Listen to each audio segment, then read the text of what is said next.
This is my true story. It began on a day that was supposed to be the happiest moment of my daughter's life, and perhaps mine too. I had imagined her wedding since the day I first held her in my arms, a tiny, fragile thing wrapped in white. I used to whisper promises to her soft little hands, saying that one day when she grew up and walked down the aisle, I would be there smiling proud, knowing I had given her everything a mother could. But when that day finally came, it became the day she humiliated me in front of everyone. The ballroom shimmered under golden lights, violins playing softly, the air filled with laughter, perfume, and champagne. I stood near the edge of the crowd, trying to blend into the background. My dress was simple, light gray silk I had sewn myself because I didn't want her to spend money on me. I had used the same necklace my late husband gave me on our 10th anniversary. It wasn't fashionable, but it was all I had left of him. I thought it would be my silent way of keeping him close that day. My daughter Clarissa was radiant. She was every inch the modern bride, elegant, confident, surrounded by people who adored her. When she spotted me at the back of the hall, her smile faltered just for a second, as if I didn't fit into the perfect picture she had painted for herself. I noticed the tension in her jaw, the faint roll of her eyes before she turned away, but I ignored it. I told myself she was nervous. Weddings make people tense. That's what I thought until the moment her hand struck my face. It happened so fast, so violently, that even the orchestra stopped playing. The room fell into absolute silence. My glasses flew off and shattered on the floor. I remember hearing the crack of the lens more clearly than the slap itself. Her handprint burned on my cheek, but it was my heart that truly broke. I saw people staring, guests, relatives, even the groom's family, all frozen in disbelief. Some gasped, others turned away, pretending not to see. "Mother," she hissed through clenched teeth, her voice trembling with fury. "How dare you embarrass me like this?" I stood there blind, without my glasses, confused, trembling. "Embarrass you?" I whispered. "What did I do?" She pointed at my dress. "You came looking like this, like you walked out of a charity store. You're making me look ridiculous." There was laughter, quiet, cruel laughter from a corner of the room. I could feel every sound pierce me like a blade. My throat tightened. I wanted to disappear. I wanted to tell her that the dress she mocked was made with the same hands that once worked 3 jobs to buy her school uniforms. I wanted to scream that I gave up my dreams so she could chase hers. But the words stuck in my chest. I bent down slowly to pick up my broken glasses. My fingers shook as I gathered the shattered pieces from the marble floor. I heard someone whisper, "She's still picking them up." Another voice said, "Poor woman." No one came to help, not even my daughter, not even my son-in-law, who looked at me with pity mixed with discomfort, as if my existence had suddenly become an inconvenience. I straightened up, my vision blurred, and saw Clarissa's cold eyes. "If you can't behave properly," she said, "you can leave." And I did. I walked out of the ballroom without saying a word. The sound of my shoes echoed down the hallway, each step heavier than the last. I remember the hotel staff avoiding my gaze, pretending not to see the old woman who had just been slapped by her own child in front of 200 people. When I reached the parking lot, the night air was cold and cruel. I stood there for a long time, holding the broken glasses in my palm, feeling the sting on my cheek and the deeper sting inside my chest. The moonlight fell across the car hood, and I saw my reflection, a small, aging woman with a swollen cheek, makeup smeared by tears. I realized that the world had just watched my dignity collapse, and my daughter had been the one to tear it apart.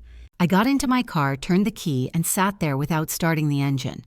My hands trembled on the steering wheel. I thought about my late husband. If he had been there, he would have stopped her. He would have stood between us like a wall. But he'd been gone for years, leaving me to raise Clarissa alone. I had always believed that love and sacrifice could build respect. I was wrong. The drive home was a blur. Streetlights slid past the windshield like distant memories. My tears blurred everything. I kept hearing her words, "You're making me look ridiculous." Each repetition was another cut. I thought of the mornings I had woken up before sunrise to prepare her breakfast before school. The nights I had stayed up sewing dresses so she could look beautiful when we had no money for new ones. I thought of the time she cried when she didn't make the cheerleading team and how I had stayed up all night helping her write an essay that won her first scholarship. Everything I had done, every sacrifice had led to this moment, her hand across my face, her shame in calling me her mother. When I reached home, the house was silent.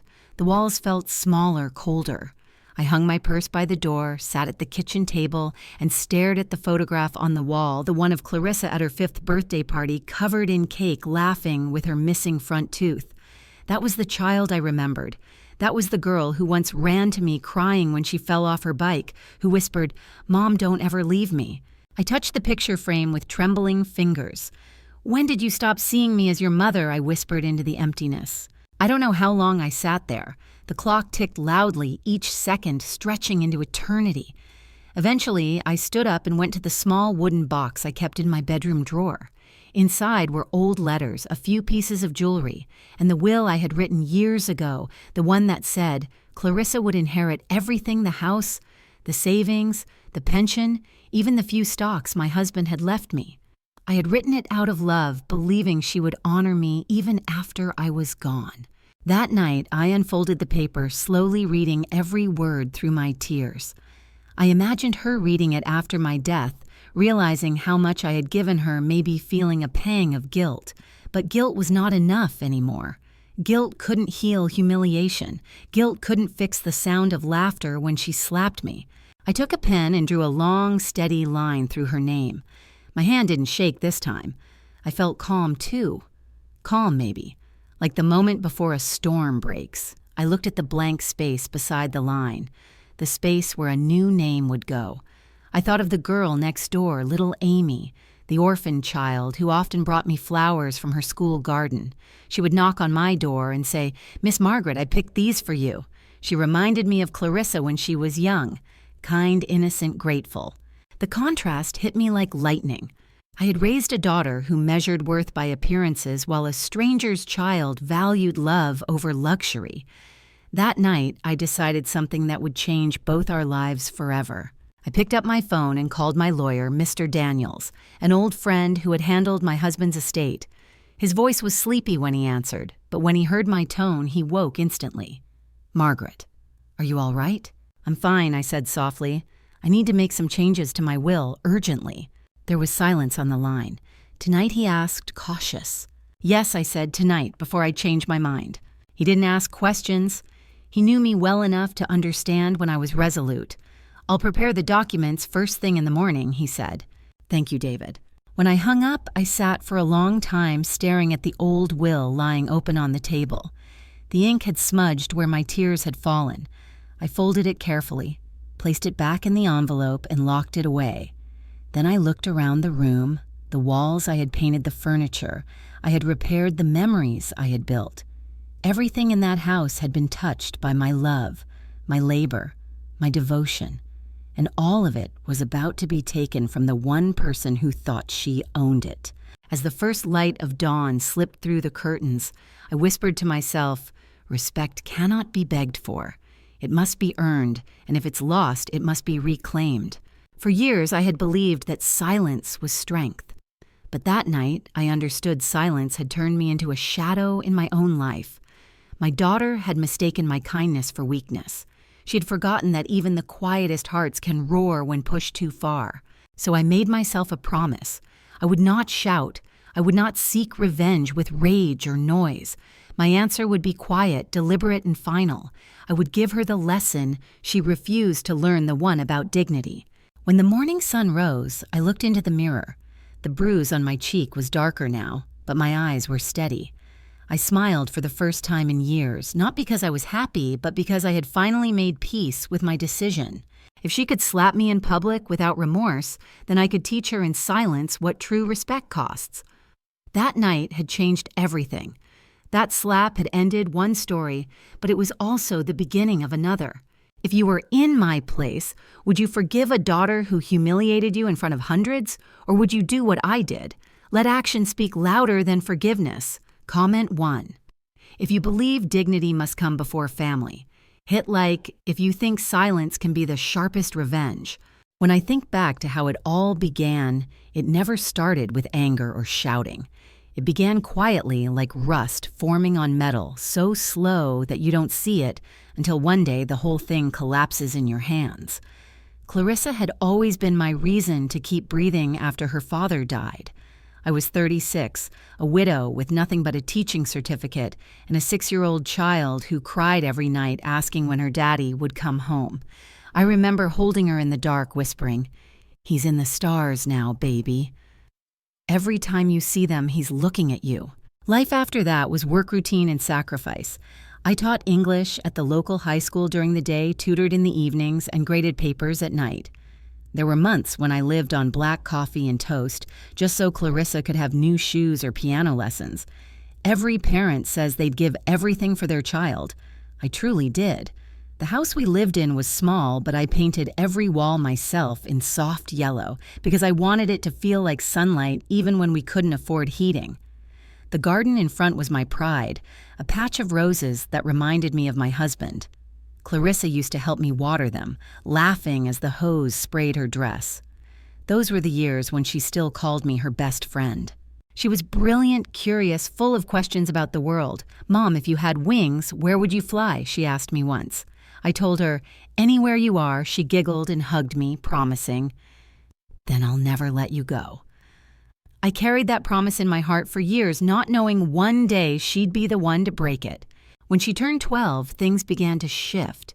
It was the small things at first, a sigh when I walked her to school, a quick "You don't have to wait for me, Mom," when her friends were around. I blamed it on adolescence, the inevitable growing pains of a girl finding her independence. I told myself, she's just embarrassed because she's growing up, but then she started correcting the way I spoke, the way I dressed. "Mom, you shouldn't wear those shoes, they look old-fashioned," or "Please don't tell that story again. It's cringy." Each comment was a pinprick, small enough to ignore but sharp enough to sting.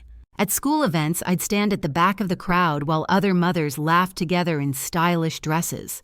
I didn't mind being plain. I had no time for salons or manicures. My hands were rough from chalk dust and dish soap, but when Clarissa began pretending not to see me in the crowd, pretending I wasn't there, I felt something tighten inside my chest. Once at her piano recital, she finished her piece and took her bow. The audience clapped, and when she looked out over the rows of faces, our eyes met. She hesitated just for a heartbeat and then turned away as if I were a stranger. That night, I congratulated her anyway. I said, "You played beautifully, darling." She smiled faintly but didn't meet my eyes. "Thanks, Mom. Everyone said I looked elegant, didn't I?" she asked. I nodded, forcing warmth into my voice. "Yes, you looked like an angel." She brushed her hair from her face, inspecting herself in the mirror. "Mrs. Whitman said I could be a model if I wanted to. Maybe I will." There was pride in her tone, but it wasn't the innocent kind. It was the pride of someone who had begun to compare herself with the world and found everyone else smaller. The following year, I saved for months to buy her a blue dress she'd been dreaming about for the spring dance. I worked extra tutoring sessions, skipped meals, even sold my husband's old watch, a painful decision. But I told myself it was worth it to see her smile. When I surprised her with the dress, she froze. "Oh," she said flatly. "Thanks, Mom, but I already told my friend I'd wear her designer one." My heart sank. "You don't like it?" "It's fine," she replied, avoiding my eyes. "It's just not, trendy." I folded the dress back into the box, hiding the disappointment on my face. Later that night, I heard her laughing on the phone with a friend. "No, I didn't wear it. My mom doesn't really get style," she said. The words were casual, but they cut deeper than any insult. I lay awake for hours, staring at the ceiling, wondering when my love had become something to be embarrassed of. Years passed in the same quiet erosion. She grew older, more beautiful, more distant. I grew smaller in her world, a relic of a life she was trying to outgrow. When she entered college, I was both proud and terrified. She was the first in our family to attend a private university, and I paid for it by taking out a second mortgage on the house. She never asked how I managed it. She assumed the money simply existed, as if effort had nothing to do with it. The first semester, she came home during the holidays, different, sharper, colder. She spoke about her new friends, their families, their vacations abroad. She rolled her eyes when I served her homemade soup. "They eat real food where I live now, Mom," she said. I laughed softly, thinking she was joking, but she wasn't. She barely looked at me during dinner, scrolling through her phone as I tried to ask about her classes. "Are you happy there?" I asked. She shrugged. "It's fine. I just wish you'd stop worrying so much. You don't have to check in all the time." I smiled weakly. "I just miss you, that's all." "Yeah, well, missing people doesn't change anything." That sentence stayed with me long after she went back to school. I kept her room the same, the posters, the books, the silly photographs, but it began to feel like a museum of someone who had died. One winter, she brought home a boyfriend, a polished young man from an influential family. He shook my hand politely, but looked around the house with barely concealed disdain. "Cozy," he said, forcing a smile. Clarissa laughed, brushing it off. "Mom's house is vintage." I joined their laughter to keep the peace, but inside I felt the first real crack of shame, not because I was poor, but because my daughter was ashamed of me. That night, as I prepared dinner, I overheard her whispering to him in the living room. "She means well, but she's never really fit in, you know." I paused in the doorway, holding the serving tray, frozen. Her voice lowered, but I caught enough. "I just don't want people at the firm to think I come from that. A single word that reduced my life, every sacrifice, every night I spent patching her school uniforms to something unworthy of mention. When they left for the restaurant, I stayed behind, cleaning the kitchen I'd already cleaned twice. My hands trembled as I scrubbed the sink. I wasn't angry yet, just hollow. I told myself this was the price of love. Children outgrow their parents, forget their struggles, and move on. But a small voice inside me whispered, "This is not forgetting. This is rejection." A week later, she called to say she wouldn't be coming home for Christmas. "His family invited me to Aspen," she said cheerfully. "You understand, right?" I wanted to tell her no, I didn't understand. Christmas was the one day of the year when the house didn't feel empty. Instead, I said, "Of course, darling. Have fun." After we hung up, I cooked dinner for one, set the table for two that out of habit, and ate in silence. Snow fell outside the window, coating the roses in white. They looked fragile, bowed under the weight of something they couldn't carry, just like me. I thought of the promise she once made when she was little. "I'll never let you go."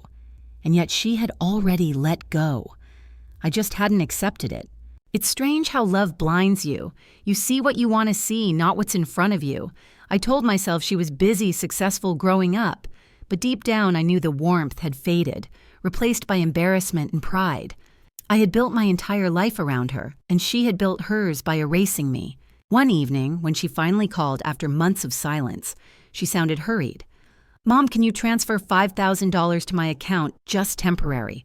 I'll pay you back soon." Of course, I said immediately, though I didn't have the money.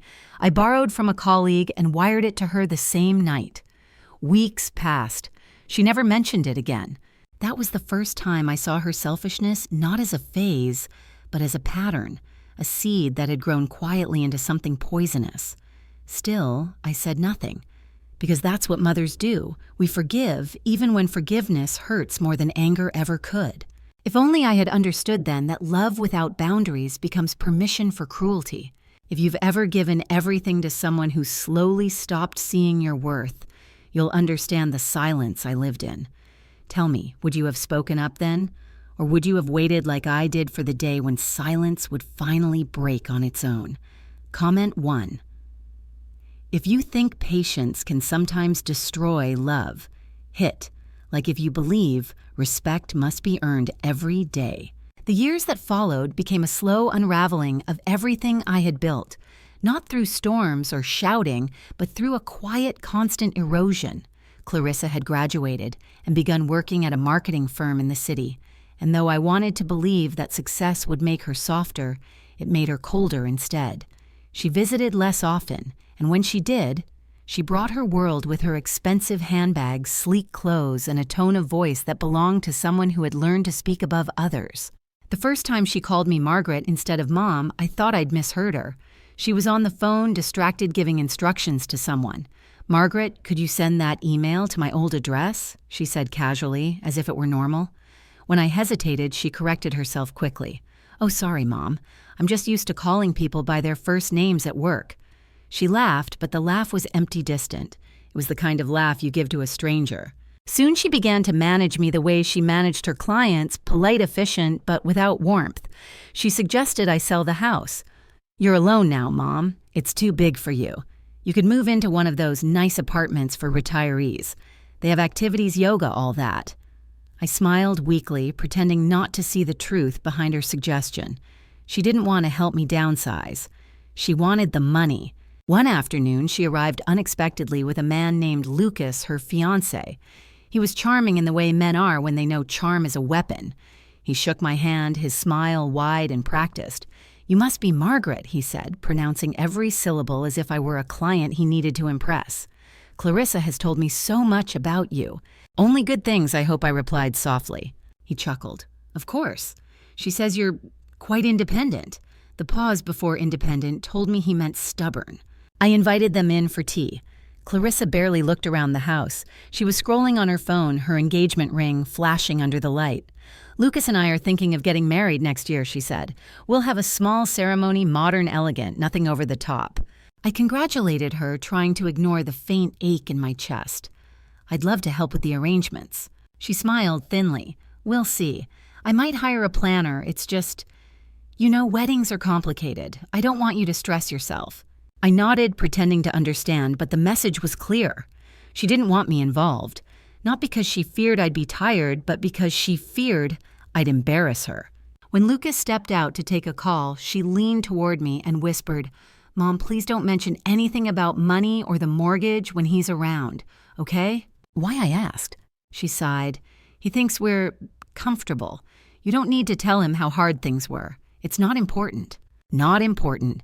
The years of working double shifts, the unpaid bills, the nights she cried herself to sleep over the loss of her father, none of that was important.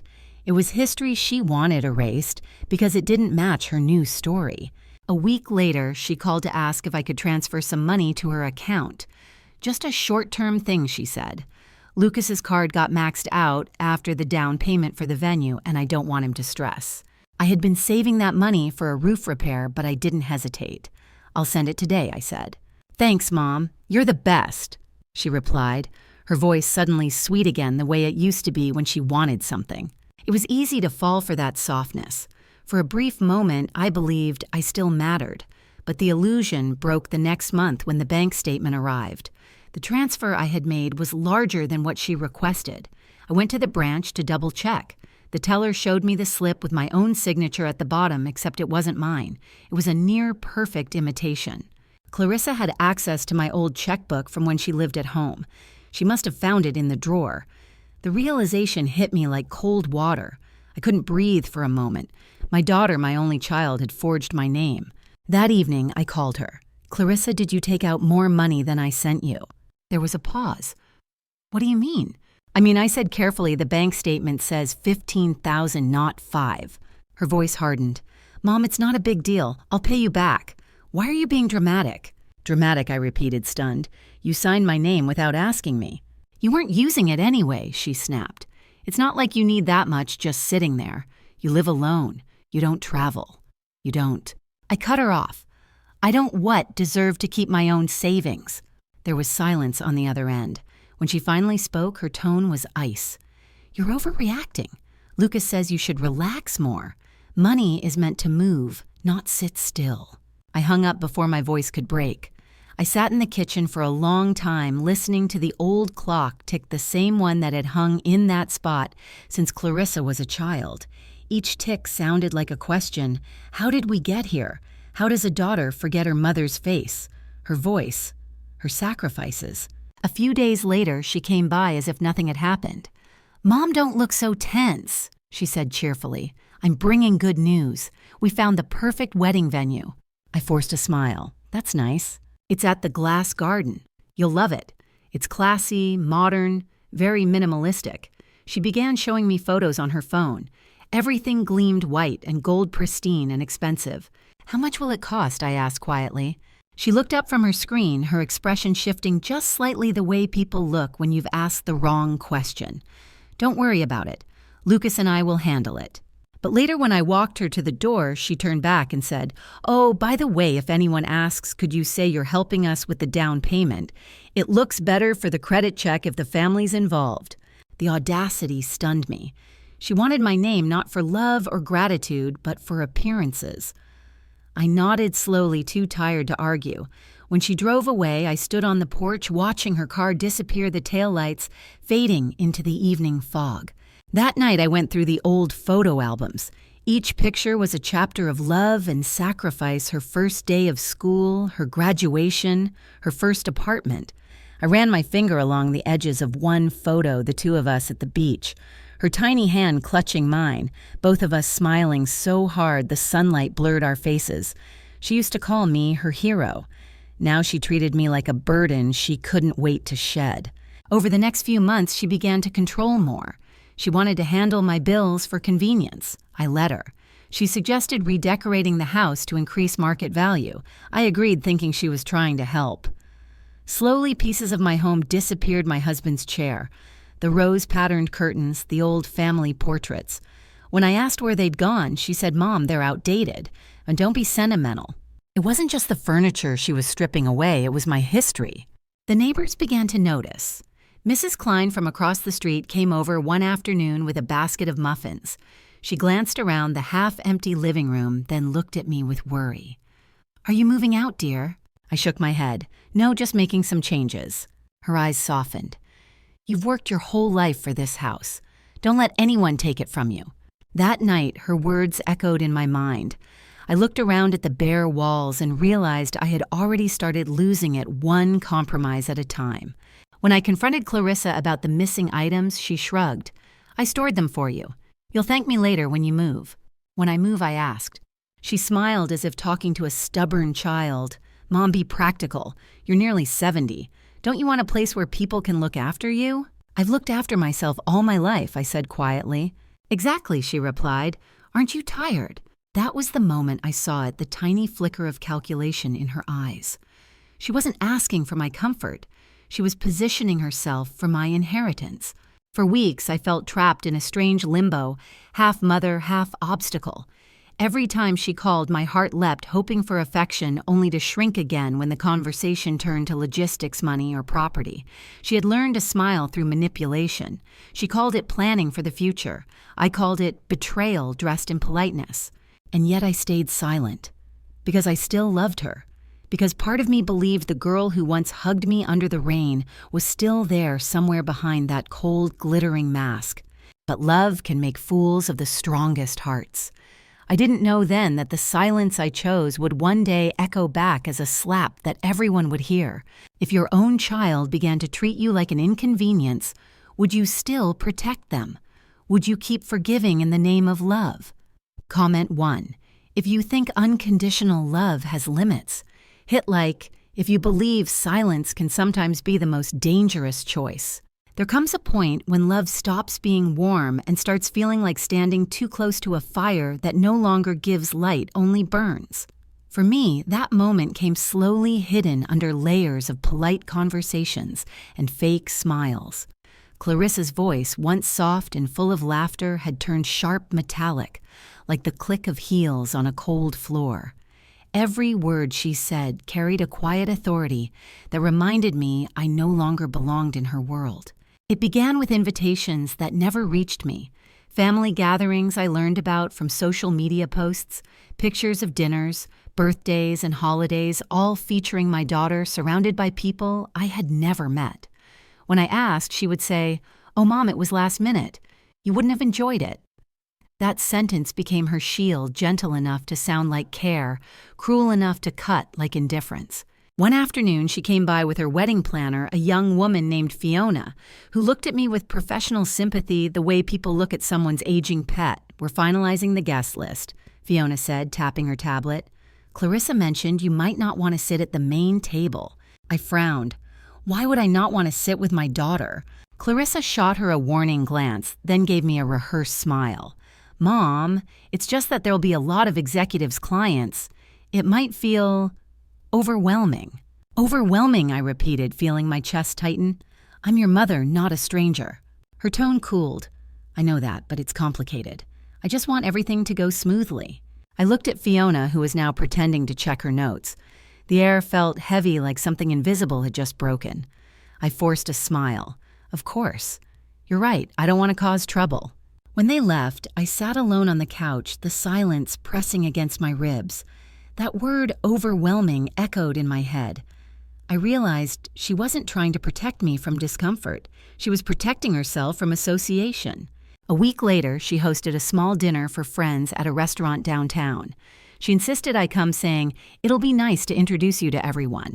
For a moment, I felt hopeful. Maybe it was her way of making amends. I wore my best dress, the navy one with the pearl buttons, and arrived early. The restaurant was bright, elegant, and expensive. I sat near the end of the table, smiling nervously as her friends trickled in. They were all young, polished, speaking in fast rhythms about careers, promotions, and travels abroad. I tried to follow the conversation, but quickly got lost. When one of them asked what I did for a living, Clarissa cut in before I could answer. "She used to teach," she said lightly. "Now she mostly gardens." There was a tiny pause, a shared polite smile among her friends, and then they moved on. "Used to teach." The words stuck in my throat.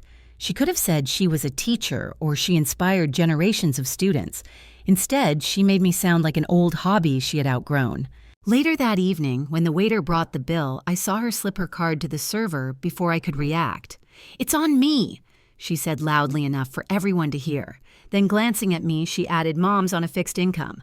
I can handle this." The table laughed lightly. I froze, my face hot, my stomach twisting. It wasn't just the words. It was the tone, the mixture of pity and pride, the public exposure of a private truth. She didn't mean to help. She meant to humiliate. When we got home, I tried to speak to her. "Clarissa, that was unnecessary." "You didn't have to say," she interrupted sharply.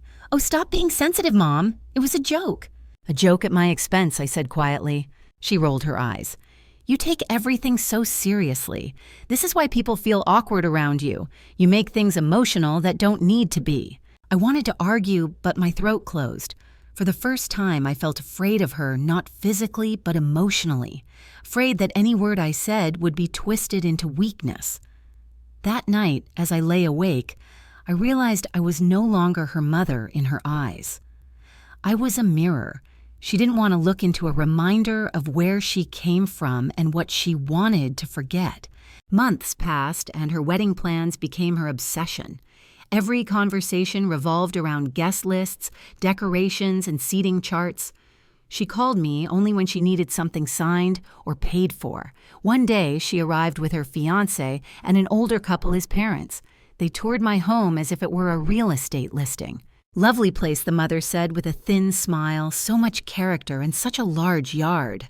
Clarissa nodded. "Yes, it's been in the family forever, but it's too much for Mom now." I stood there invisible, listening to them discuss my home like an object on display. "We might sell it after the wedding," she continued casually. "Sell it," I repeated, my voice barely above a whisper. She turned to me with feigned innocence. "Oh, Mom, don't look so shocked. You've been talking about moving to a smaller place for years." "No," I said, shaking my head slowly. "You've been talking about it." The groom's father cleared his throat awkwardly, and his wife quickly changed the subject, but Clarissa's glare was sharp enough to pierce through me. Later, when they left, she hissed, "You embarrassed me again. Can't you just go along for once? You always make things awkward." I stared at her, my heart pounding. "You were discussing selling my home as if I weren't even in the room." "It's not your home forever, Mom," she said coldly. "Someday it'll be mine. I'm just planning ahead." Something inside me cracked open. It wasn't anger yet, just a hollow ache, the sound of something sacred being broken. I had always known that one day the house would pass to her, but I imagined it as a symbol of love, not conquest. That night, I sat in the empty living room and realized that the space that had once felt like safety now felt like a cage built of memories she wanted to erase. The next Sunday, I went to church alone, something I hadn't done in years. After the service, an old friend, Sister Ellen, approached me. "You look tired, Margaret," she said gently. "Is everything all right?" I smiled faintly. "Just busy with the wedding." She tilted her head. "Clarissa's wedding." "Yes." Her eyes softened with concern. "Be careful, dear. I've seen daughters forget the hands that raised them." Don't let her take more than you can give." I wanted to laugh, but the tears came instead. "It's too late for that," I whispered. That night, I decided to test something. I told Clarissa I was thinking of writing a new will, dividing things differently, part for charity, part for her. I wanted to see her reaction. Her response was immediate. "Mom, that's ridiculous," she said sharply. "Everything you have should come to me. Who else would you leave it to?" I just thought, you don't need to think she snapped. It's what Dad would have wanted. Her use of his name stopped me cold. She never mentioned him, not once in years. To hear her use his memory as leverage felt like a betrayal inside a betrayal. After that, I stopped mentioning the will. I stopped mentioning anything. It was easier to stay silent than to fight a battle I knew I couldn't win. Weeks later, the final humiliation arrived like a cruel twist of fate. Clarissa invited me to her bridal fitting. "It'll be fun," she said brightly. "You can help me pick jewelry." For a moment, I allowed myself to hope. I even baked her favorite lemon cake to bring as a surprise. But when I entered the boutique, I realized I was out of place. Everything was glass and white silk staff in black uniforms moving like dancers. Clarissa was standing on a raised platform in a gown that sparkled under the lights, surrounded by her friends. When she saw me, her smile faltered. "Mom," she said through her teeth, "you didn't have to come this early." I looked around, clutching the small cake box in my hands. "You said 12. It's 12. Her friends giggled quietly. One of them whispered something and Clarissa's cheeks flushed. "Just wait over there, okay?" she said, pointing toward a chair in the corner. I sat quietly as they adjusted her dress pinned. The fabric, laughed, and took selfies. I watched my daughter transform into a stranger, beautiful, radiant, and utterly detached. When the fitting ended, she turned to me with a forced smile. "You don't mind if we skip lunch today, do you? The girls and I are going to the spa." I nodded, swallowing the lump in my throat. "Of course. Enjoy yourself." As I walked out of the boutique, I heard one of her friends whisper, "She seems nice." Kind of old-fashioned, though. Clarissa replied, "Yeah, she's sweet. Just simple. Simple." The word followed me all the way home. I placed the untouched cake on the counter and sat down in the dark kitchen. My hands were trembling. For years, I had believed that love meant forgiveness, that patience could fix distance. But patience had turned into permission. Permission for disrespect, for erasure, for humiliation. That was the night I realized something fundamental. I had already lost my daughter long before she ever slapped me. The slap would only make visible what had been broken all along. If you saw your child slowly stripping you of your dignity, would you still call it love? Comment 1, if you think respect should never be negotiable. Hit like if you believe silence in the face of cruelty is the first step toward losing yourself. The final week before the wedding felt like walking through a storm made of silk and glass, beautiful from the outside, but cutting me open with every step. The house was filled with boxes, dresses, flowers, and the constant sound of Clarissa's voice barking orders through the phone. I had offered to help, but she brushed me off each time. "Mom, please, you'll just stress yourself. Just rest. You've done enough." But she didn't mean it. What she meant was stay out of my way. I watched from the kitchen doorway as she turned my living room into a war room for her perfect day. There were color charts, fabric samples, lighting schedules, and a team of planners moving around like bees. I felt like a stranger in my own home. Once I stepped in to ask if she wanted me to cook dinner for everyone. She didn't even look up. "No thanks, Mom. We already ordered sushi." The boxes of decorations stacked near the hallway looked like barricades separating us. Every conversation between us was clipped polite and full of quiet disdain. She had mastered the art of making kindness sound like an insult. "You've been so patient, Mom," she said one evening while reviewing her seating chart. "You're really handling all this chaos better than I expected." I smiled faintly. "Why wouldn't I?" She shrugged. "Well, you get overwhelmed easily these days. Don't take it the wrong way. It's just, age." Age. The word stung like a slap long before the real one ever came. Her fiancé Lucas stopped pretending to be kind. He called me Mrs. M in that lazy, mocking tone that young people use when they're trying to sound affectionate, but really just don't care. He'd pat my shoulder and say, "You must be so proud of Clarissa. She's really upgraded both your lives, huh?" The first time he said it, I thought I'd misheard. The second time I realized it wasn't a slip, it was a habit. One evening, I overheard them in the living room. "Your mom's house could sell for at least $500,000, Lucas said. Imagine what we could do with that." "She'll come around," Clarissa replied. "She always does. She just needs to think it's her idea." I stood frozen in the hallway, every word a knife. They spoke about me as if I were already gone, as if I existed only as an obstacle between them and the future they wanted. I went to my bedroom, quietly closed the door, and sat on the edge of the bed. The air felt heavy. My late husband's photograph sat on the nightstand, his kind eyes watching me like they always had. "You'd know what to say," I whispered. "You'd know how to make her remember who she is." But he wasn't there. I was alone, and the daughter I had once raised to be gentle and kind had turned into someone I didn't recognize. 2 days before the wedding, the tension reached its breaking point. Clarissa came into my room holding a garment bag. "Mom, I brought your dress for the wedding," she said briskly. "It's from the planner's collection." She picked something appropriate. I stood and unzipped the bag. Inside was a beige dress, plain shapeless, designed to disappear. "This isn't the color you said I'd wear," I said softly. "I thought we decided on navy." She sighed. "Mom, navy doesn't photograph well, and besides, this will blend better with the theme." "Blend," I repeated. "I thought I was supposed to stand with you, not blend into the background." "Mom," she said, her patience thinning.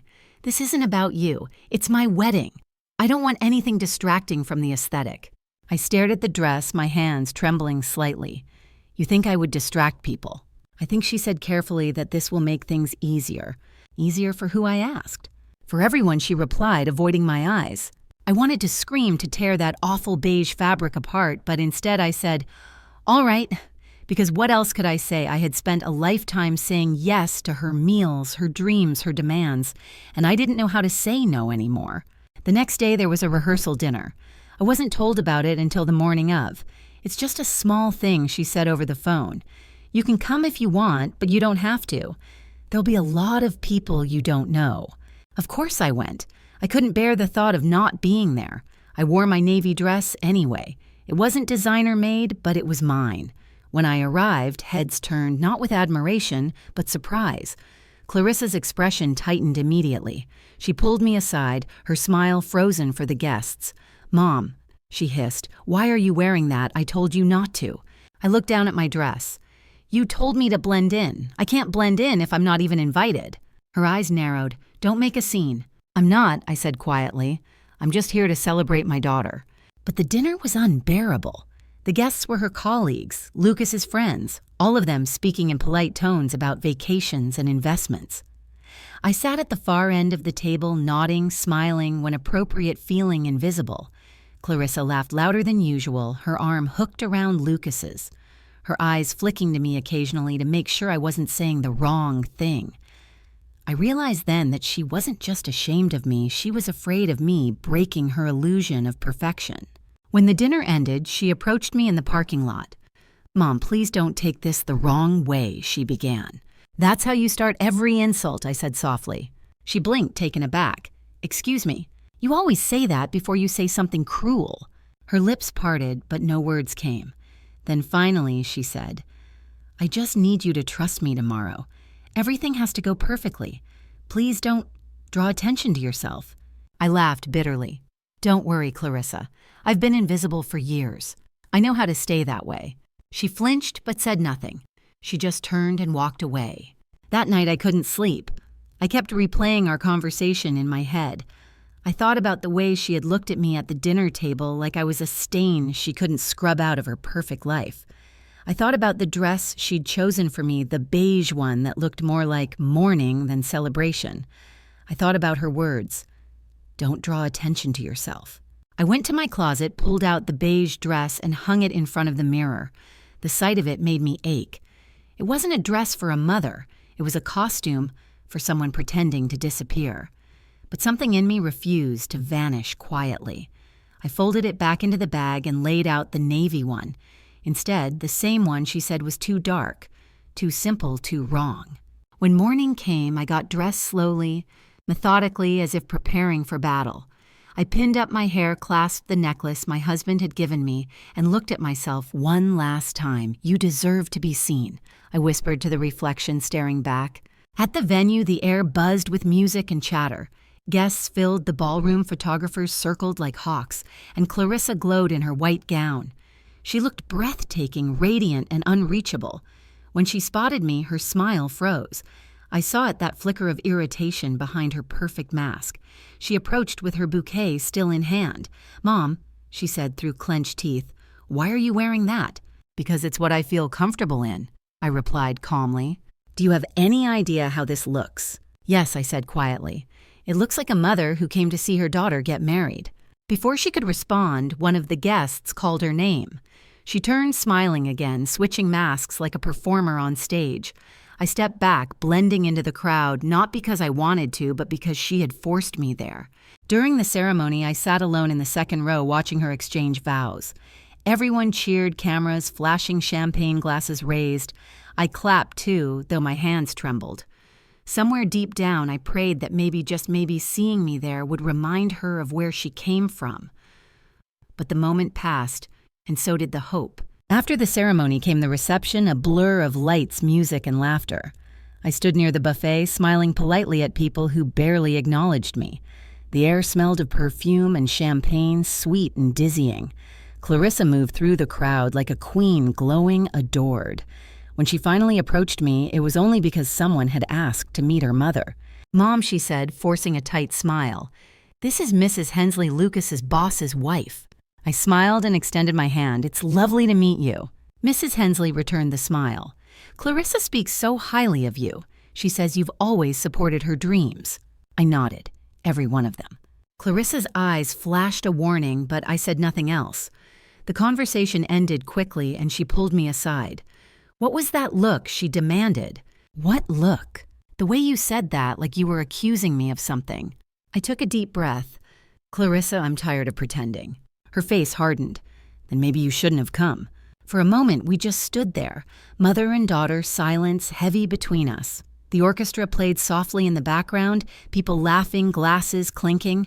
And then she did it. She lifted her hand and struck me. The sound echoed through the ballroom. Conversation stopped. Cameras froze mid-shot. My glasses fell shattering on the marble floor. My cheek burned, but my heart burned more. Around us, guests stood in stunned silence. Clarissa's chest rose and fell, her voice shaking with fury. "You just couldn't help yourself, could you? You always have to ruin everything." I stood motionless, the world spinning around me. Then in a voice I barely recognized as my own, I whispered, "I didn't ruin anything, Clarissa." "You did."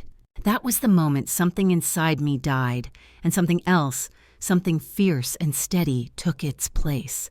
If your own child struck you down in public, would you still stay silent?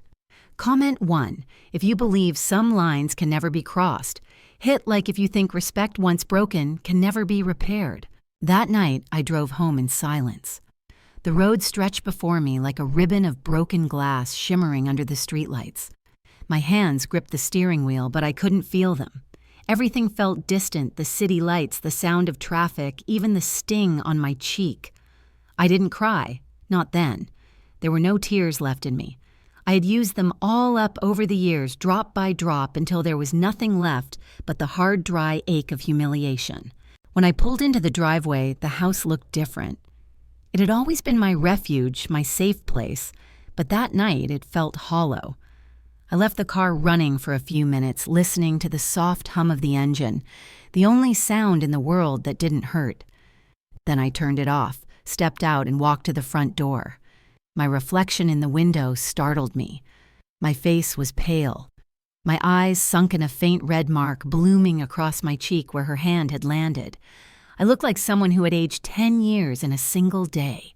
Inside, the house was still. The faint scent of roses lingered in the air from the garden outside. I walked through each room, slowly touching the furniture, the photographs, the walls. Everything here was built by my hands and my husband's before me. Every nail, every coat of paint had a story.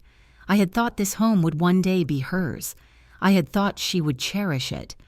But now I saw it for what it truly was, a monument to a love she no longer valued. I went to the kitchen, poured myself a glass of water, and sat at the table. The clock on the wall ticked steadily, marking the seconds that stretched into eternity. I stared at my reflection in the dark window. The scene at the wedding replayed again and again in my mind, the gasp of the guests, the silence that followed her furious eyes, and the sound of laughter that came from somewhere in the crowd. That laughter had burned through me more deeply than her slap. I whispered to the empty room, "You did this in front of strangers." My voice cracked. "You wanted me to disappear." For the first time in my life, I felt something rise inside me. Not sadness, not pity, but something heavier, cleaner. Resolve. It wasn't loud or angry. It was cold and steady, like the sea after a storm. I understood something simple. And terrible love without respect is poison. And I had been drinking it for years. I stood and went to my bedroom, opened the drawer where I kept my most important papers, and took out the old will. The envelope was yellowed at the edges. The ink slightly faded, my husband's signature still strong and certain beside mine. He had written everything to our daughter Clarissa, for she is our greatest legacy. I traced his words with my finger and felt a pang of grief, not for him, but for the man who had believed that legacy meant inheritance. He hadn't lived long enough to see what she had become. Maybe it was better that way. I sat on the edge of the bed, unfolded the document, and read it one last time. Then I took a pen and drew a single line through her name. The sound of ink scraping across paper was quiet, but it felt louder than thunder. That line wasn't just ink, it was a boundary years overdue. I whispered into the still air, "You wanted me invisible. Now you'll learn what absence truly feels like."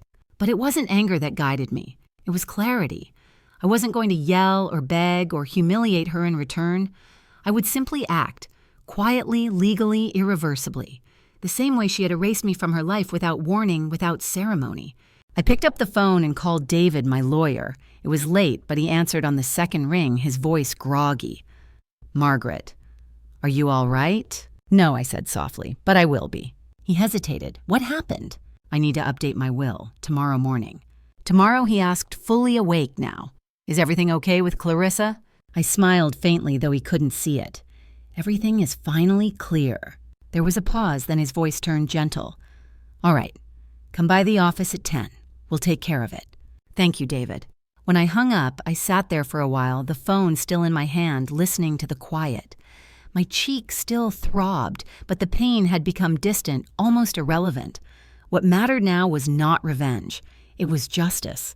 I went to the small shelf by the window and picked up a photograph, the one of Clarissa when she was 7, missing her front teeth, grinning proudly as she held a spelling bee trophy. That was the child I remembered, the one who used to run into my arms and whisper, "Mom, you're my best friend." I touched the glass over her face and felt a dull ache in my chest. Somewhere along the way, she had traded love for pride, tenderness for image, and I had let her. In that moment, I realized that the only way to make her understand what she had lost was to take away the one thing she believed she owned, the comfort of my devotion. The next morning, the sky was gray. I woke early, dressed carefully, and tied my hair back. As I looked at myself in the mirror, I felt something shift. I didn't look weak anymore. I looked calm, purposeful. At the lawyer's office, David greeted me with a warm smile, but it faded when he saw my bruise. "Good Lord, Margaret, what happened?" I shook my head. "Please, let's not talk about it. I just need to make some changes." He nodded slowly, sensing that this was not a conversation I wanted to have. He opened his notebook. "Tell me what you'd like to do." "I want everything transferred to another beneficiary," I said. "Not to Clarissa." He blinked. "Are you sure?" "Completely." "May I ask who—" I thought of the little girl next door, Amy, the one who always brought me flowers and cookies, who helped me carry groceries without being asked. She had nothing, but she had kindness, and kindness was wealth enough. "Amy Walters," I said. "She's 16 now. Her parents passed away last year. She's been staying with her aunt, but she doesn't have much." David looked at me with quiet respect. "You're certain this is what you want?" "Yes," I said. "She reminded me what love without condition looks like. Something my daughter seems to have forgotten." He nodded. "I'll draw up the documents. You'll need 2 witnesses to sign." "I'll bring them," I replied. He hesitated again. Margaret, this will cut Clarissa off completely. I know. She might contest it. She can try, I said, and for the first time in years, I smiled. But I have something stronger than her lawyers. I have peace. That evening, I returned home to find a bouquet of white lilies at my door. There was a card Mom's sorry about yesterday. You know how stressful weddings can be. Love, C. I stood there for a long time, reading and rereading the note. No apology for the slap, no acknowledgement of the pain, just a line written out of habit. Not remorse. I placed the flowers in a vase, then walked them out to the garden and set the vase by my husband's grave marker under the rose bush. She sent you these, I said quietly. You'd understand what I'm doing. As the sun began to set, I felt an odd calm settle over me. The air smelled of rain, the kind that cleanses everything it touches. I realized that I didn't need her to understand, not anymore. I didn't need her approval or her love. I had spent my whole life proving my worth to someone who had already decided to forget it. That night, I wrote a letter. Not a confession, not a goodbye, just a statement of truth. I folded it neatly and sealed it with her name on the front. Clarissa, you once told me you were ashamed of where you came from. I hope one day you'll understand that shame was never mine to carry. You can repaint the walls of your life, but the foundation will always show through. I built that foundation with love, not wealth. You took my love for weakness, but you forgot who taught you strength. When you find out what I've done, remember this, it wasn't revenge. It was the only way left to teach you respect. I placed the letter in my safe next to the new will. Then I turned off the lights, stood by the window, and watched the storm roll in. Lightning flashed across the horizon, illuminating the roses outside. For the first time in years, I didn't feel small. I didn't feel helpless. I felt like myself again. If your own child stripped away your dignity, would you beg for their love or take it back in silence? Comment 1. If you'd choose self-respect. Hit like if you believe that silence, when chosen with purpose, can become the loudest voice of all. The morning after I signed the new will, the world felt sharper, clearer. Even the air seemed different, as if I'd been living underwater and had just surfaced. For the first time in years, I didn't wake with a knot in my chest. I made tea, opened the curtains, and let the sunlight flood in. The slap still echoed in my memory, but it no longer hurt. It had become something else, a signal that the time for silence had ended. By noon, I had packed away the old wedding photos that hung in the living room. I placed them in a box and slid it under the bed. The space on the wall looked strangely empty, but I liked it that way. Empty walls don't lie. I was in the kitchen when I heard the knock at the door. 3 short, hurried raps, the kind that come from someone too anxious to wait. I froze, teacup in hand. I didn't need to look through the peephole to know who it was. I opened the door. Clarissa stood there, her makeup-smudged eyes red and swollen. She looked smaller somehow, her elegance stripped away, her posture unsteady. For a brief second, I saw the child she used to be, the little girl who came running to me after nightmares. But then her mouth tightened, and the illusion broke. "Mom," she said, her voice cracking slightly, "can I come in?" I stepped aside. "You already are." She hesitated before walking in, glancing around the house as if checking whether anything had changed. Her eyes landed on the blank space where her childhood photo used to hang. "You took it down." "I did," I said simply. "Why?" "Because I was tired of living in memories that no longer belonged to me." She exhaled sharply. "You're still angry." I poured tea into 2 cups and placed one in front of her at the table. "I'm not angry, Clarissa. Anger burns. I'm past burning." She sat fidgeting with the sleeve of her coat. "I didn't come here to fight." "Good," I said. "Then we won't." For a long time, neither of us spoke. The clock on the wall ticked steady and indifferent. Finally, she said, "About the wedding, I wanted to apologize. Things got out of hand." Out of hand, I repeated, my tone even. "You hit me, Clarissa, in front of strangers." Her jaw clenched. "I was under a lot of pressure. You embarrassed me." I raised a hand. "Stop." The word was soft but final. "Don't do that. Don't rewrite what happened to make it easier for yourself." She looked down at her lap, her voice small. "I didn't mean to hurt you." "You did," I said, "and that's the truth you'll have to live with." Tears welled in her eyes. "I'm sorry, Mom." For a moment, I wanted to believe her. I wanted to reach across the table and touch her hand to tell her it was all right. But then she said, "I know I went too far, but maybe we can just move on. Pretend it didn't happen. We can start fresh." "Pretend," I murmured. "That's what we've been doing for years." Her eyes darted toward me, uncertain. "I don't understand." "Yes, you do," I said quietly. "You've been pretending since the day you decided that I was an inconvenience. Pretending you were better than where you came from. Pretending that love doesn't cost anything." She shook her head. "You're being dramatic again." I smiled sadly. "You called me dramatic the day you forged my signature, remember?" Her face froze. "What?" "The bank called last year, Clarissa. They told me about the extra transfer. I didn't confront you then because I wanted to see how far you'd go." She blinked rapidly, her breath catching. "You knew." "I've known many things," I said. "More than you think." Her voice rose. "So this is what this is about, money." I looked at her steadily. "No, this is about respect. Money was just the mirror that showed me what was left of your soul." She stood abruptly pacing. "You're twisting things, Mom. You're trying to make me the villain." I stayed seated, calm still. "I don't have to make you anything. You did that yourself." "God, you're impossible," she snapped. "I came here to make peace." "Peace requires honesty," I said. "You came here to control the story." She turned to face me, her eyes wet and furious. "Fine. What do you want me to say?" "That I was wrong. That I'm sorry. That I shouldn't have slapped you. You want a performance because that's what it feels like, you standing there waiting for your perfect little redemption scene." I tilted my head slightly. "I don't need a performance. I need you to understand that your actions have consequences." She froze. Something in my tone must have unnerved her. "What do you mean?" I took a slow sip of tea. "You'll find out soon enough." She frowned. "Not what did you do?" "I did what any woman with dignity left would do," I said softly. "I protected what was mine." Her voice cracked. "What does that mean, Mom?" I looked at her really. Looked at her and felt something like pity. She was still beautiful. Still young, but there was a brittleness to her beauty now, like porcelain too thin to last. "It means," I said, "that you'll never again mistake my silence for weakness." She stepped closer to the table, her voice trembling. "Tell me you didn't change the will?"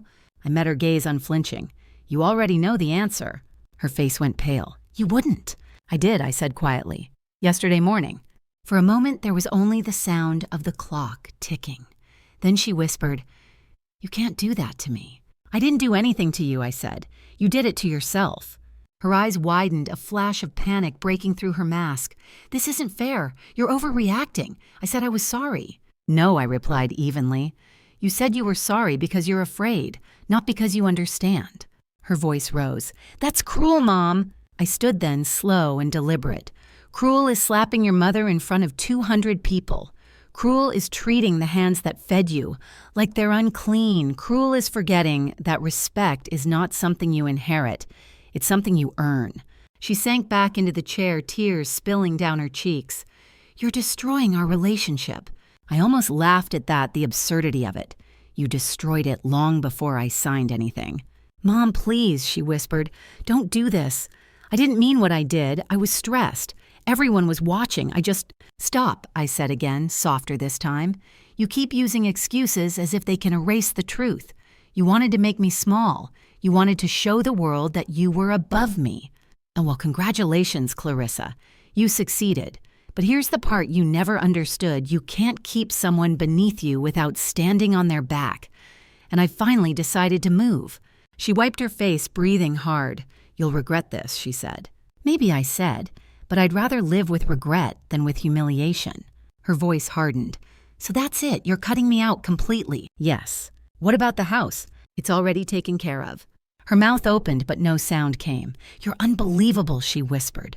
"I learned from the best," I said quietly. She grabbed her bag and stood up. "You think this makes you strong? You're just bitter, pathetic." I smiled a small, tired smile. "No, Clarissa. Bitter is what I was. This is clarity." She stormed toward the door, her heels striking the floor like gunshots. Before she left, she turned back, eyes blazing. "When people find out what you've done, they'll think you're insane." I looked at her one last time. Maybe. But they'll also know I finally stood up. The door slammed behind her. The house shook, then fell into silence again. I stood there for a long time, my heart pounding but steady. The storm had passed. The silence that followed was different, no longer suffocating, but clean. I walked to the window and saw her car speed away, the tires screeching against the pavement. Somewhere inside that noise was her anger, her disbelief, her fear. I didn't feel triumph. I didn't feel revenge. What I felt was peace, the kind that comes when you finally stop explaining yourself to someone who never listened. That night I made another cup of tea and took it to the garden. The roses swayed gently in the breeze. I sat beside my husband's grave marker and whispered, "It's done." The wind moved through the leaves, soft and cool. For the first time in years, I slept without dreaming. If you had one chance to reclaim your dignity, would you take it, even if it meant losing someone you love? Comment 1. If you believe peace is worth any price. Hit. Like if you think quiet justice can be stronger than revenge. 3 weeks passed after Clarissa stormed out of my house. 3 long, quiet weeks filled with the kind of silence that hums beneath the surface like electricity. She didn't call, and I didn't expect her to. I knew her well enough to imagine the storm inside her, the anger, the disbelief, the desperate attempts to regain control. Clarissa had always relied on her ability to charm, to manipulate, to rewrite the story in her favor, but this time she had no control. I had taken that from her. The world around me continued as usual. I taught free reading lessons at the community center, baked bread for the neighbors' children, tended the roses that had once been my therapy. I was no longer waiting for an apology. I was waiting for closure, and I knew it would come not through shouting, but through truth. It came on a Sunday morning. I was sipping tea on the porch when a familiar black car pulled into my driveway. It was Lucas's sleek and polished, the same one that had whisked Clarissa away after the wedding. He stepped out first, followed by Clarissa, dressed impeccably as always, though the exhaustion around her eyes betrayed the turmoil beneath the surface. Behind them came 2 others, Lucas's parents, Mr. and Mrs. Hensley, the same couple who had once toured my home as if they were real estate buyers. I set my cup down and stood. "You're early," I said, evenly. Clarissa forced a smile that didn't reach her eyes. "We wanted to talk, Mom." "We," I repeated. "That's interesting. Does your husband speak for you now?" "Please," she said quietly. "Not here. May we come in?" I stepped aside, motioning them inside. They entered like a committee summoned to deliver judgment. Lucas looked around the living room, his face tightening as he noticed the empty walls and missing photographs. "You've redecorated," he said flatly. "Some things didn't belong here anymore," I replied. Clarissa clasped her hands together. "Mom, I've had time to think. I know I overreacted. I know what I did was wrong, but I can't change the past. I just want us to move forward." I studied her carefully. "And what does move forward mean to you, Clarissa?" She hesitated. "I want to fix things. But we can't fix anything if you keep punishing me. Lucas and I, we found out what you did." Lucas stepped forward, his tone smooth and patronizing. "She's talking about the will, Mrs. M. I understand emotions were high, but surely you didn't mean to make such a drastic decision." "I don't recall asking for your understanding," I said calmly. He blinked momentarily, thrown off. "We just think this could all be resolved easily. Families fight, people say things they don't mean." "She didn't say things," I interrupted. "She did things." Clarissa's voice rose sharp with frustration. "Mom, please. Why are you being so stubborn? You're hurting both of us. You've embarrassed me. You've made me look like some greedy monster." I looked at her and said nothing. The quiet made her fidget. Lucas exhaled loudly. "All right, let's be adults about this. We spoke to your lawyer." My eyes narrowed slightly. "You what?" "He confirmed that the change in your will is valid," Lucas said, smiling tightly. "But there's still time to reverse it. You just need to sign a new document. We even brought it with us." He reached into his briefcase and placed a folder on the table as though presenting evidence in court. Clarissa's eyes darted between us, nervous, expectant. I didn't look at the papers. "You went behind my back to speak to my lawyer." Clarissa's voice softened, pleading. "I had to. You weren't listening. You're not thinking clearly. People are starting to talk." "People always talk," I said quietly. "They talked when your father died.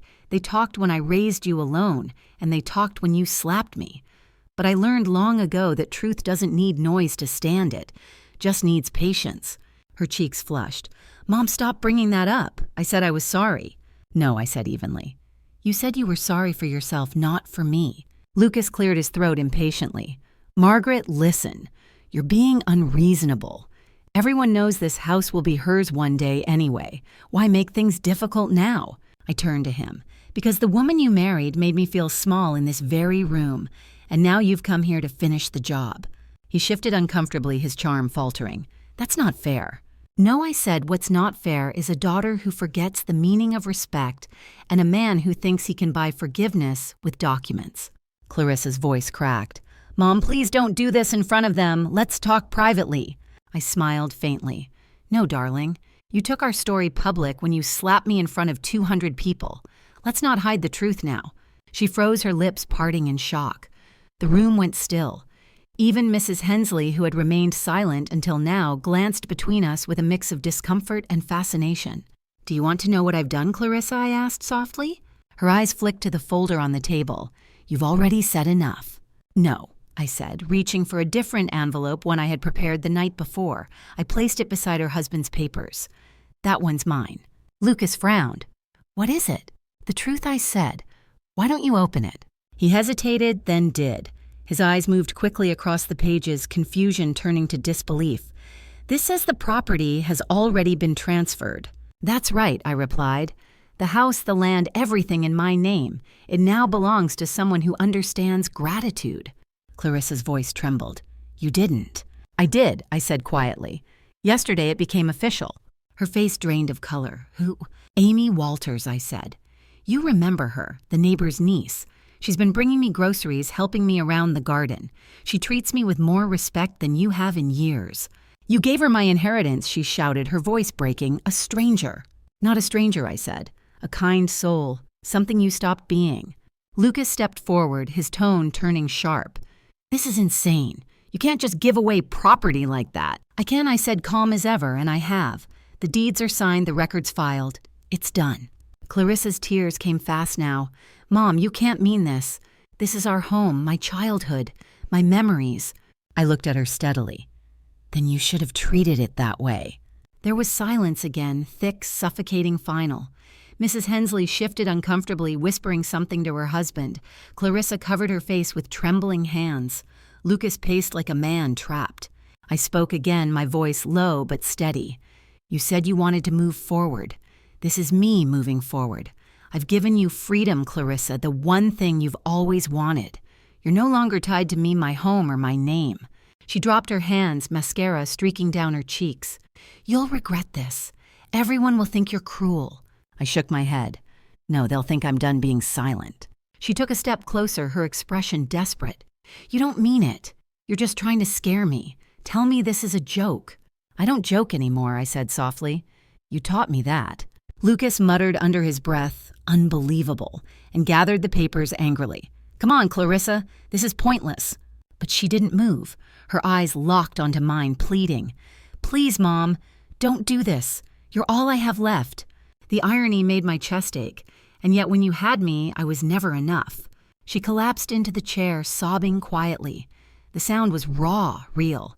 And for the first time, I felt something unexpected sadness, not for her, but for the distance she'd built and now couldn't cross. Mrs. Hensley stood awkwardly. Perhaps we should give you two some privacy. No, I said. Let them stay. They should see what consequence looks like when it finally arrives. Lucas glared at me. You've made your point. Not yet, I said calmly. There's one more thing. I reached for the second page in the envelope and handed it to Clarissa. Read it. She took it with shaking hands. Her eyes scanned the page, widening as she went. What is this? My letter, I said. The one you'll find again after I'm gone. But since you're here, you might as well hear it now. I took a breath and began to recite it by heart. You once told me you were ashamed of where you came from. I hope one day you understand that shame was never mine to carry.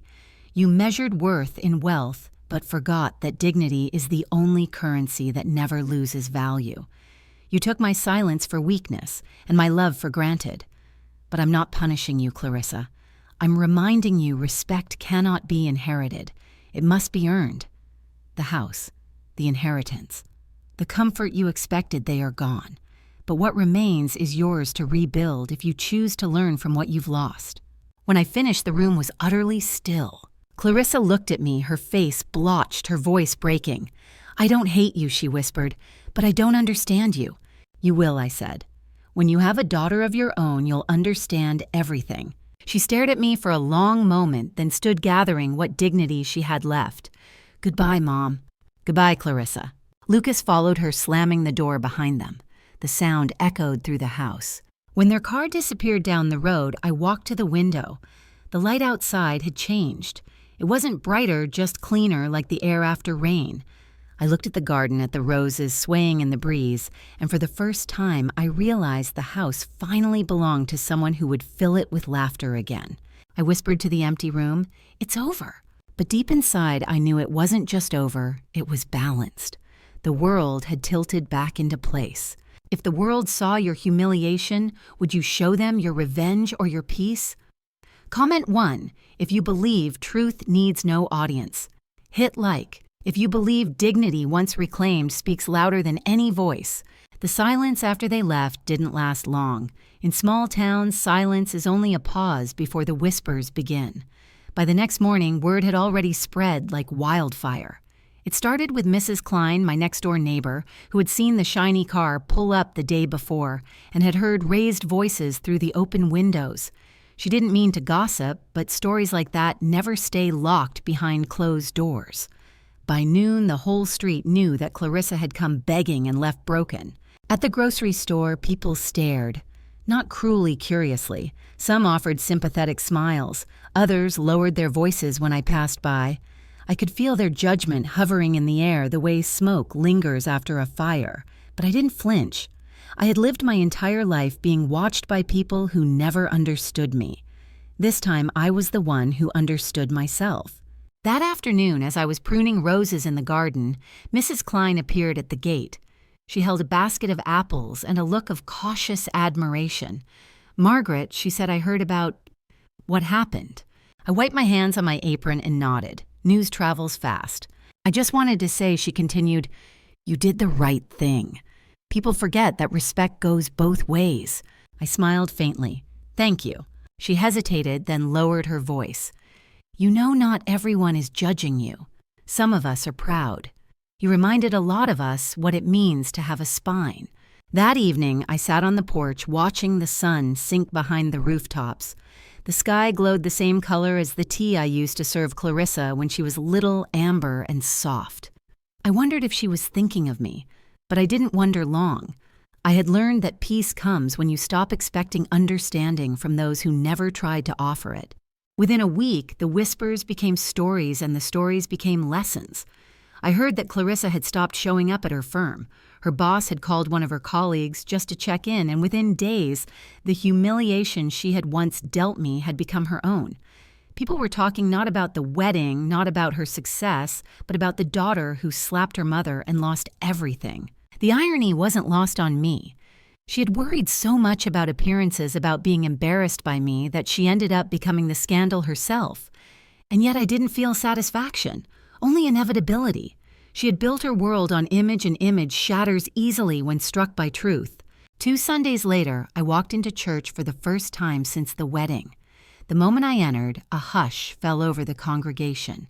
Then slowly, people began to smile. Sister Ellen came forward and took my hands. "You look lighter, Margaret," she said gently. "I am," I replied, for the first time in years. During the service, I sat near the window where the light hit just right, warming my hands. The pastor spoke about forgiveness, not the kind that forgets, but the kind that releases. I listened quietly. When the sermon ended, a few people approached me with nods and kind words. I could tell they all knew the story, but they didn't see a woman who had been cruel. They saw one who had drawn a line and stood by it. Later that week, David, my lawyer, stopped by to deliver the final set of documents, confirming the property transfer. He looked at me with quiet pride. "You know," he said, "in 30 years of this job, I've seen a lot of wills written in anger. Yours wasn't one of them. It was written in peace. That's rare." "It wasn't revenge," I said. "It was self-respect." He nodded. "She'll come around one day." "Maybe," I said, "but I won't be waiting." Not long after he left, I heard the faint hum of a car outside. Through the window, I saw a familiar figure standing at the gate, Clarissa. She didn't open it. She just stood there, staring at the house that used to be hers. I didn't go out. I stayed where I was hidden by the curtains, watching her trace her fingers along the fence as if it could remember her touch. After a few minutes, she turned and walked away. The sound of her heels faded down the street, leaving only the chirp of crickets in the quiet. That was when I realized the difference between guilt and understanding. Guilt makes you return to the scene of your sin. Understanding makes you never commit it again. She was still in the first stage, and I no longer had the energy to guide her to the second. Over time, my story became a kind of parable in town. People told it in whispers sometimes, in admiration, sometimes in disbelief. Did you hear about the woman who sold her daughter's inheritance after being slapped, they'd ask. She didn't shout, didn't curse, just acted. Some called it cruel, others called it brave. I didn't correct any of them. Every story needs an ending, and they could write theirs however they pleased. But in my heart, I knew the truth. It wasn't about revenge. It was about reclaiming space inside my house, inside my soul. One morning, little Amy came by her arms full of wildflowers. "Miss Margaret," she said, smiling wide, "I planted these in your garden bed just like you showed me." I took the flowers, their scent fresh and earthy, and smiled. "Our garden bed," I corrected her. She giggled. "Our garden." When she left, I stood by the roses, holding the flowers close to my chest. The world had moved on, and so had I. The whispers would fade eventually, as all gossip does. But the lesson would remain. Respect is the only inheritance worth leaving behind. If you saw injustice burn through your life, would you feed the fire or rise from its ashes? Comment 1. If you'd choose peace after pain, hit like. If you believe that silence when born of strength can outlast any rumor. The weeks that followed were eerily calm. There were no more confrontations, no more raised voices, no more slammed doors, just the stillness that comes after something irreversible. I thought that silence would feel empty, but instead it felt alive, filled with the quiet satisfaction of peace reclaimed. I began to notice things I hadn't noticed before. The way sunlight filtered through the curtains in the morning, touching the old wooden floor. The sound of the kettle just before it began to whistle. The rhythm of the world when no one is demanding your energy. It was strange to realize how much space pain had taken up inside me, and how quickly peace moved in when I finally made room for it. But outside, the world had not forgotten.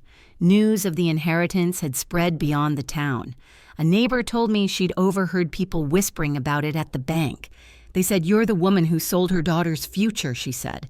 And then one man replied, "No, she sold her pain." I didn't correct him. He was right. Clarissa's name began to appear less and less. Friends who used to post photos with her stopped tagging her.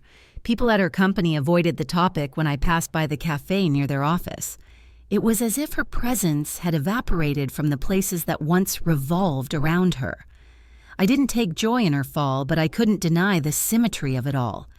She had cared only for reputation, and reputation was the first thing to go. One afternoon, Mrs. Klein knocked on my door again, holding a newspaper. "You might want to see this," she said. The headline read, "Local Firm Faces Scandal After Employee's Viral Family Drama." I skimmed the article. It didn't mention names directly, but anyone in town could fill in the blanks.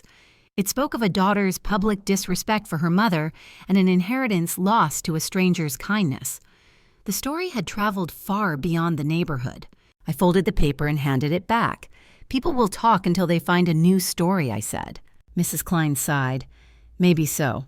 But what you did, it made people think. About family, about respect." After she left, I sat on the porch watching the sunset spread gold across the sky. I thought about how reputation fades faster than forgiveness. Clarissa had spent her life trying to be admired. I had spent mine trying to be loved. In the end, neither of us got what we wanted, but I had something better: dignity. A few days later, I received a letter. The handwriting was familiar, neat, elegant, the way I'd taught her to write when she was a child. I hesitated before opening it. Inside was a single page. "Mom, I don't know how to begin. Everything feels different now. People don't look at me the same. Maybe I deserve that. Lucas and we're not together anymore. He said I've become difficult. Maybe he's right." I keep replaying that day in my head, and I wish I could take it back. I thought success meant control, but all it gave me was emptiness. You were right about everything. I just didn't want to hear it. I'm not asking for anything. I just wanted you to know I'm sorry. Truly this time. Love, Clarissa. I read it twice. Her words didn't bring tears, they brought stillness. I didn't feel the urge to forgive her immediately, nor the need to punish her. The letter was enough. It meant she had finally looked at herself without flinching. That was her beginning, not mine. I placed the letter in my drawer beside my husband's photo. She's learning, I whispered. The hard way, like we all do. Days turned into months. My life became simple, quiet, whole. Amy visited often, helping me in the garden after school. Sometimes we sat under the old oak tree drinking lemonade, her laughter filling the air the way Clarissa's used to.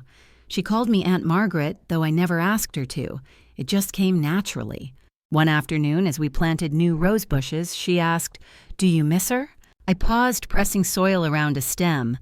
Sometimes, but missing someone doesn't mean you want them back the same way. She tilted her head. What do you mean? It means I still love her, I said. But I don't love the version of her that hurt me. I'm waiting for the part of her that remembers who she used to be. Amy nodded quietly. Do you think she'll come back? One day, I said, looking at the roses. And when she does, she'll know she's walking into a garden that grew without her, but still welcomes her. That evening, I wrote a reply to Clarissa's letter. Short, but honest. Clarissa, I don't need you to be perfect. I just need you to be kind to yourself and to others. Dignity isn't something you inherit. You build it one choice at a time. I forgive you, but forgiveness isn't a key to the past. It's a door to start over. Walk through it when you're ready. I didn't mail it. Not yet. Some messages need to wait until the person on the other side is ready to listen. But writing it gave me peace. As the days rolled on, the scandal faded. The whispers quieted. People stopped calling me the woman who sold her daughter's inheritance. They began calling me the teacher or the one who grows the best roses. I liked that better. My identity was mine again. Sometimes, in the stillness of night, I'd think about her, wonder where she was, if she'd eaten, if she still slept restlessly like she did as a child. I didn't pray for her forgiveness anymore. I prayed for her understanding. Because forgiveness is easy. Understanding takes courage. And I knew that somewhere in that long stretch of silence between us, courage was finally beginning to bloom. If the one who hurt you fell to their own pride, would you pity them or let them grow through pain? Comment 1. If you believe growth comes after loss. Hit. Like if you know that forgiveness without self-respect is just another kind of surrender. The seasons turned and life began to settle into something simple, almost sacred. The noise that once filled my days, the endless apologies that never meant anything, the desperate need to be understood was gone. In its place came silence, but not the heavy kind. This silence was light. It moved like air, gentle and alive, carrying peace instead of pain. I had grown used to mornings that began quietly. I would rise before the sun, boil water for tea, and watch the sky change from gray to gold. Outside my window, the roses I'd planted years ago bloomed again, red, white, and pink, defiant against time. Each petal carried the memory of a season I had survived. Every bloom was proof that something broken can still grow back strong. Sometimes I would sit on the porch with a cup of tea and think about how far I had come from that night. The wedding, the slap, the humiliation that felt like the end of everything. I could still remember the sting on my cheek, the sound of laughter in the room, the silence that followed. But now those memories felt distant, like an old photograph fading in sunlight. They no longer hurt. They simply existed, like chapters of a book I had already finished reading. Amy often came by after school. She'd drop her backpack on the porch and run straight to the garden, her laughter echoing through the yard. "They're growing faster this year," she'd say, kneeling beside the roses. I'd smile, watching her brush soil off her hands. "That's because we talk to them," I'd reply. "Plants listen when you speak kindly." One day, she looked up at me and said, "Miss Margaret, you always smile when you talk about the flowers. Maybe because they remind me of people I said." How They don't rush. They don't demand. They just grow quietly when given care, and they bloom even after being cut. She tilted her head, thinking, "Like you." I laughed softly, maybe like all of us if we let ourselves heal. When she left that day, she handed me a folded paper. "I wrote something for school," she said. "It's about someone who taught me strength." I waited until she was gone before I opened it. It was a short essay written in the uneven handwriting of a 16-year-old titled "The Woman Who Grew Roses." She wrote about me, not the inheritance, not the scandal, not the past, but about how I smiled even when the world turned cruel. How I taught her that forgiveness wasn't weakness, but a way of freeing yourself from the weight of others' mistakes. I cried for the first time in months. Not because I was sad, but because I finally understood what legacy really meant. Not money, not property, but the quiet influence we leave behind in those who still believe in kindness. That night I lit a candle and sat by the window reading Amy's essay again. The soft glow of the flame danced across the framed photograph of my younger self with Clarissa, a moment frozen long before things fell apart. For years I had looked at that photo with pain. But now, I looked with compassion. We were both just doing what we knew. I had given everything to love her. She had done what she thought she needed to survive. Neither of us was perfect, but maybe love doesn't need perfection. It only needs truth. A month later, a small envelope arrived in the mail. No return address, just my name written in handwriting I recognized immediately. Inside was a photo of Clarissa standing beside a new garden bed. Behind her was a modest apartment building. She looked different, tired but softer. Her hair was tied back, her makeup gone. There was a single sentence written on the back of the photo. I planted roses, too. I ran my fingers over the picture, smiling through tears.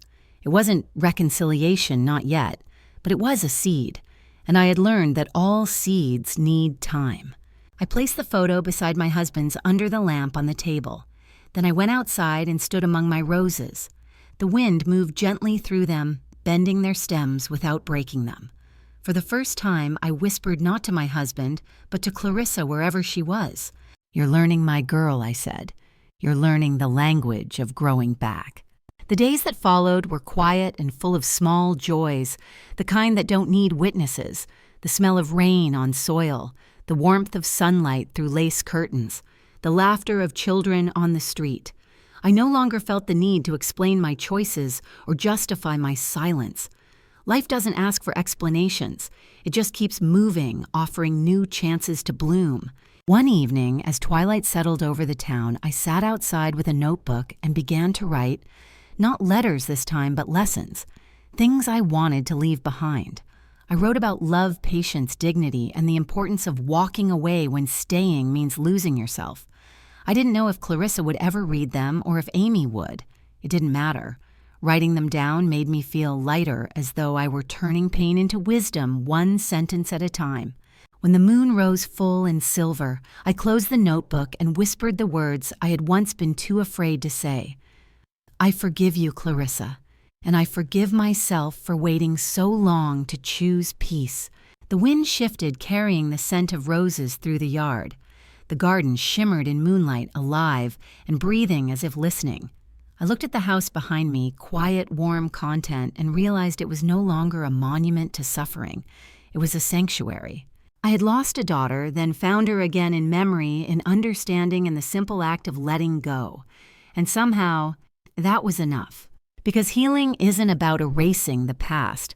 It's about planting something new in the space where pain once lived and watching it bloom season after season until you no longer remember what the wound looked like, only what grew in its place. If someone shattered your heart, would you hold on to the broken pieces or plant them and wait for the flowers? Comment 1 if you believe letting go is the truest form of strength. Hit like if you know that silence chosen freely is not emptiness, it's peace.